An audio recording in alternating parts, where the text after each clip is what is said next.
Cold, dark, chained, and abused, prisoners in the 1800s were faced with this fate. The cruel treatment of prisoners and those deemed insane in the early 1800s went on without a blink of an eye. The citizens of the U.S. knew little and cared less, being led to believe these criminals and the mentally insane were animals and could be treated as such for all they cared. This problem needed to be shown to the public, but lacking in the kind of media we have today, it would be hard to do so. In the aftermath of our independence, the problem seemed to be resolving when Pennsylvania eliminated the death penalty for petty thefts, such as burglary or theft. And in 1786 and in 1794, it was retained for only first-degree murder. Other states soon followed, but by 1820, faith in the efficiency of this reform had declined drastically because changes had no effect on the level of crime, and prisons, which had prisoners share large rooms and possessions such as alcohol, were prone to people escaping. The U.S. needed someone to expose and fix these ongoing problems in the prison system. They eventually got one when a teacher by the name of Dorothea Dix came along. While being a woman in the 19th century, Dix had many people questioning her abilities. She persevered through these notions and got her voice heard with those who couldn't. She showed resourcefulness as she ran away from home at the age of 12 and opened a successful private school 2 years later. Yes, she was 14 when she did this. She joined the Unitarian Church in the early 1820s and found a home among friends who were members. In March 1841, she visited a East Cambridge jail to teach Sunday school to a group of incarcerated women. She was shocked to see what awaited for her there. In a dark room, dimly lighted, a variety of prisoners lived together, with the only heat being produced off of each other. Inmates were also limited to access of basic needs such as food and water. She was later asked to see the insane prisoners. She was taken down a dim-lighted stairway into a pen of screaming people lying around in hay like animals. A mad woman was chained to the wall, screaming in agony and freezing from the lack of fire. Dix approached the woman and asked the guard why there wasn't any fire to warm her. He responded by saying, "These people don't need fire. It wouldn't be safe for them. They'd burn themselves up." She was in complete and utter shock the way those people treated those prisoners. When she left, she went to her friend, William Channing, on advice. He urged her to stand up to what she had seen. Because Dix had severe tuberculosis and her life was coming to an end, he told her, "Make that your due, Dorothea. Remember, everyone needs care and compassion, even the criminals and the insane." Well, she eventually fought off her battle with tuberculosis and went on a 40-year journey with the thoughts her friend gave her, battling the rights for the imprisoned, impoverished, and insane. She started to wonder about the conditions in rural Massachusetts and started traveling to view different penitentiaries on a reform mission. She realized what a great undertaking it would be to change long-established institutions.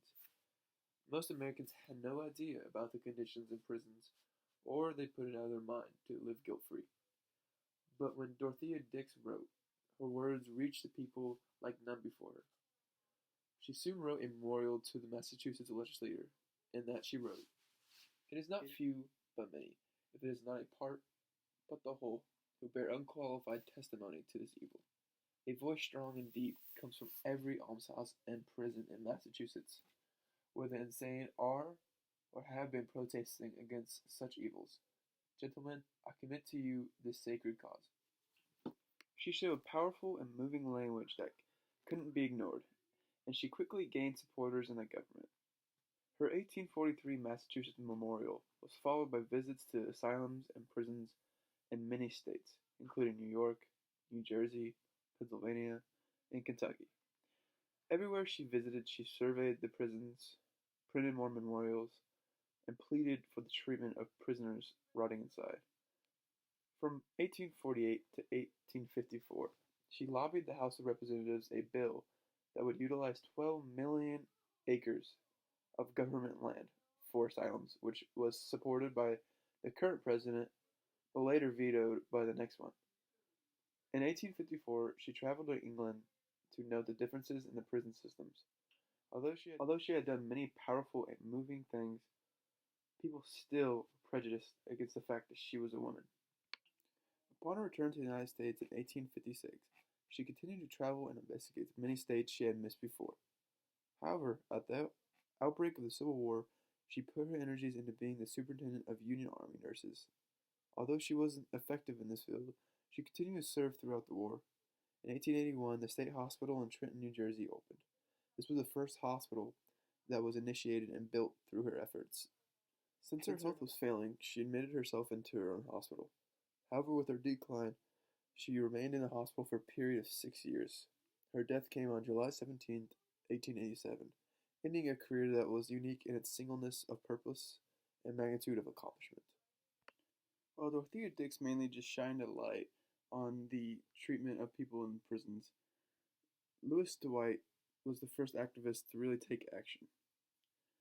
He traveled around to inmates in jails to deliver Bibles, since he was unable to join the ministry due to an accident that damaged his lungs. When he visited prisons, he saw the different conditions of prisoners, and he also saw the mentally ill. When he saw the ill, he started working on the forming of the Boston Prison Discipline Society. The Boston Prison Discipline Society was a prison reform group that went to prisons to try and make them better by trying to push on the Auburn prison system. The society helped to improve hospitals for the mentally ill as well. In 1827, a committee was sent to investigate conditions in state jails to see how bad they were. Soon the confinement of the mentally ill was made illegal. Any inmates that were mentally ill were transferred to a mental institution for 120 patients at a time. Many patients came from jails, almshouses, and prisons. The Auburn prison disaster was when the patients were treated so badly that 80 of them went either mentally insane or committed suicide. The governor was so shocked, as well as many others, that he wanted Auburn to take a strict approach to this event. The approach was to make the prison a lot more disciplined.